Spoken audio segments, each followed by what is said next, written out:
యొక్క సమస్యలను ఆమె ప్రత్యక్షంగా విని పరిష్కారం చేయాలనే ఉద్దేశంతో ఈ కార్యక్రమం మనల్ని ఆశిస్తున్నాము. అట్లాగే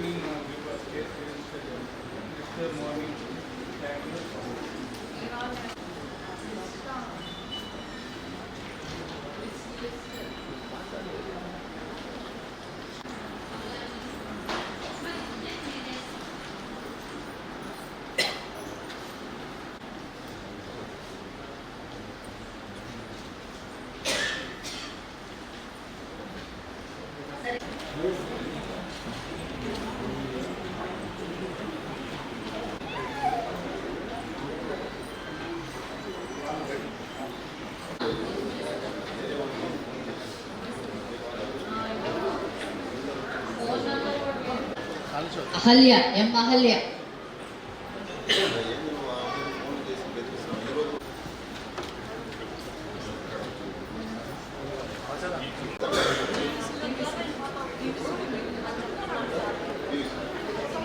కోర్టులో వేస్తే ఆయనకి చెప్పారు మెయింటెనెన్స్ కేసు ఏం పెట్టదు.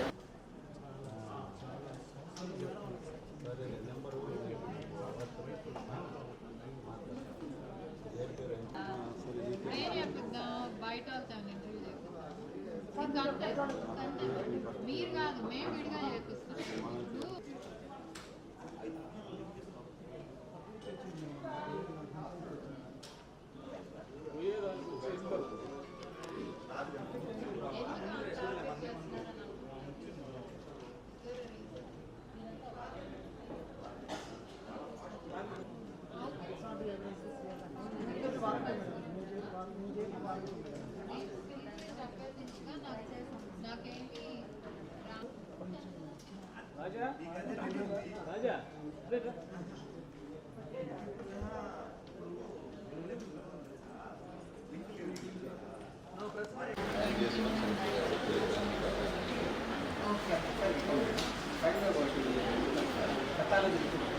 కానీ చాలా ఎప్పుడండి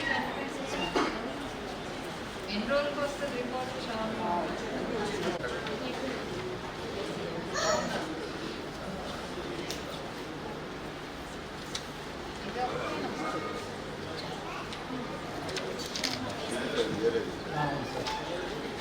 ఇది మారింది ఒకసారి.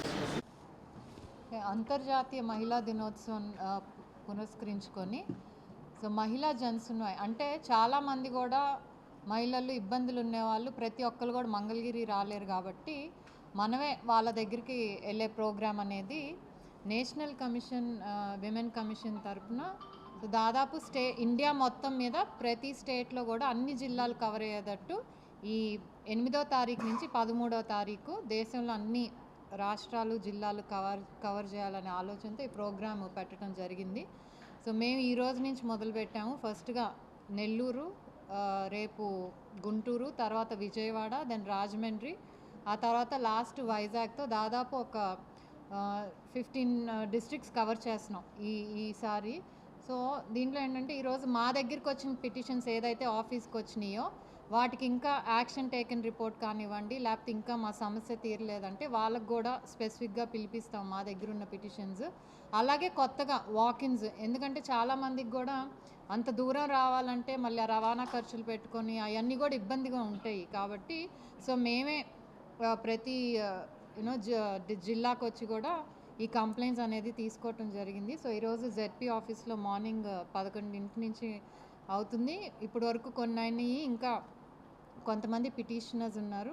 సో దాదాపు ఒక 30 వరకు ఈరోజు వచ్చినాయి అన్నమాట. వీటిని ఏంటంటే వెంటనే ఇక్కడ పోలీస్ డిపార్ట్మెంట్ నుంచి నోడల్ ఆఫీసర్ ఉన్నారు, అలాగే రెవెన్యూ నుంచి ఉన్నారు, అలాగే విమెన్ అండ్ చైల్డ్, దెన్ డల్సాస్ లీగల్ అడ్వైజర్స్ ఉన్నారు. సో మోస్ట్లీ ఈ కేసు ఇప్పుడు వచ్చిన కేసు ఇక్కడికిక్కడ పరిష్కరించవచ్చు అనే విధంగా మేము ప్రయత్నం జరుగుతుంది. సో వచ్చినవి అన్నీ కూడా మేము రెగ్యులర్గా ఫాలో అప్ చేస్తూ ఎంతవరకు వచ్చేది అనేది కూడా చూస్తూ ఉంటాం అన్నమాట.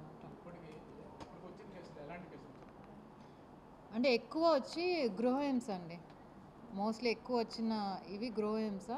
అండ్ తర్వాత వచ్చి హెరాస్మెంట్, అనేది పని ప్రదేశాల్లో కానివ్వండి, బట్ మేజర్ వచ్చి గృహహింస అండ్ సర్టన్ సివిల్ ఇష్యూస్ వాటిలో కూడా హెరాస్మెంట్ బేస్డ్ సివిల్ ఇష్యూస్. ఎందుకంటే యూజువల్గా కమిషన్ సివిల్ ఇష్యూస్ తీసుకోదు, ఎస్పెషలీ ల్యాండ్ ఇష్యూస్ కానీ ఏమన్నా.